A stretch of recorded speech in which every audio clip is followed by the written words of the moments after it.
ओम शांति।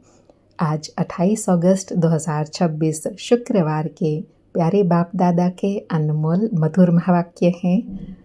आज की मुरली के सार में विदेही बाबा ने विशेष गीत की स्मृति दिलाते कहा, कहते हैं, आखिर वह दिन आया आज जिस दिन के लिए भक्ति मार्ग में अनेक जन्म परमात्मा मिलन का इंतजार किया, वह दिन आकर पहुंचा है। तो बाबा कहे बच्चों को कितनी खुशी होनी चाहिए। जैसे आत्मा गुप्त है, शरीर प्रत्यक्ष है। आत्मा को इन आँखों से देखा नहीं जाता, इसलिए उसको इनकॉग्निटो कहते हैं। बाबा कहे आत्मा है जरूर, परंतु इस शरीर रूपी वस्त्र से ढकी हुई है, इसलिए इसको गुप्त कहा जाता है। तो बाबा कहे जैसे आत्मा गुप्त है, मुझे भी गुप्त आना पड़ता है, लेकिन बाबा कहे मैं गर्भ में नहीं आता हूँ। मेरा नाम एक ही शिव है, क्योंकि मैं शरीर धारण नहीं करता हूँ, इसलिए मुझे सदा शिव कहते हैं।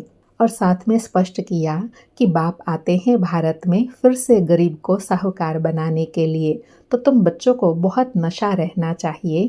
हमारा भारत पहले साहूकार था, दुख की कोई बात नहीं थी। सतयुग में दूसरा कोई धर्म नहीं था, एक ही देवी देवता धर्म था। यह किसी को भी पता नहीं। अभी बाबा कहे तुम बच्चे अच्छी रीति समझते हो, और कहा कि अभी तुम बच्चों को चिंता लगी हुई है कि हम तमो प्रधान से सतो प्रधान कैसे बने। हम आत्माएं जो निराकारी दुनिया में रहती थी, वहाँ से हम फिर कैसे सुखधाम सतयुग में आए। यह 84 जन्मों की सीढ़ी है, इसके बीच में क्या होता है अभी हमारी चढ़ती कला है। यह बाप आकर सुनाते हैं। फिर विशेष गर्व की स्मृति दिलाते कहा कि बाप समझाते हैं, बच्चे तुम विश्व के मालिक थे, तुम अभी समझते हो बाबा स्वर्ग की स्थापना करने वाला है, तो हम क्यों नहीं स्वर्ग में होने चाहिए। बच्चे निश्चय और खुशी से कहते हैं हम बाप से वर्षा जरूर लेंगे। तो बाबा कहे इस निश्चय से सिद्ध होता है कि यह हमारे धर्म का है। और आज विशेष स्मृति दिलाते बाबा के कर्तव्य को स्पष्ट करते कहा कि शिव बाबा की यादगार का सोमनाथ का मंदिर कितना आलीशान बनाते हैं।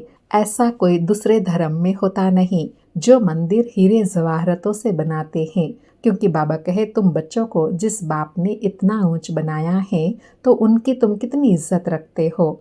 जो अच्छा कर्म करके जाते हैं उनकी इज्जत रखी जाती है। तो बाबा कहे तुम्हारी आत्मा अभी रियलाइज करती है कि सबसे उत्तम सेवा बेहद का बाप आकर करते हैं। हमको रंग से राव, बेगर से प्रिंस बना देते हैं।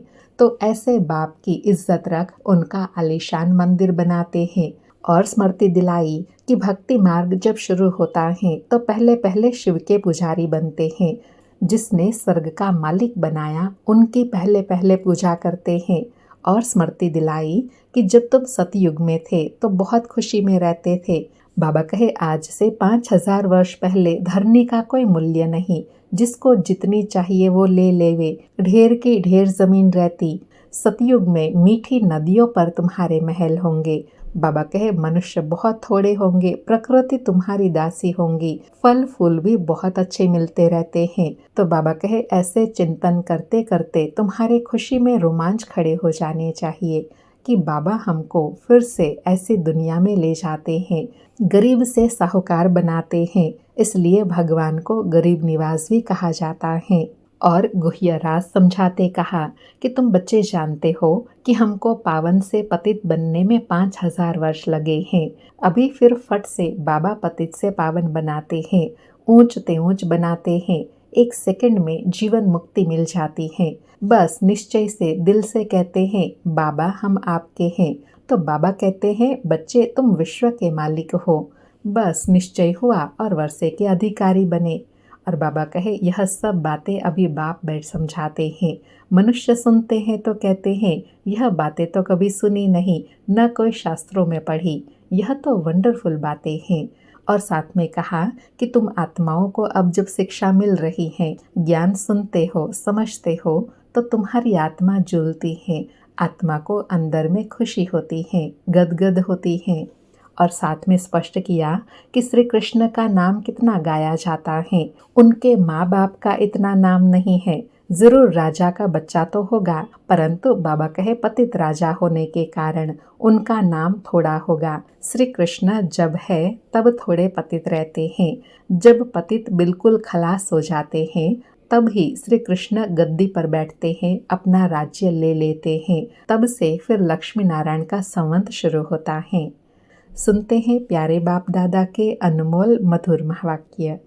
आज बाबा कहे, मीठे बच्चे, तुम ड्रामा के गुप्त राज को जानते हो कि यह संगम युग ही चढ़ती कला का युग है।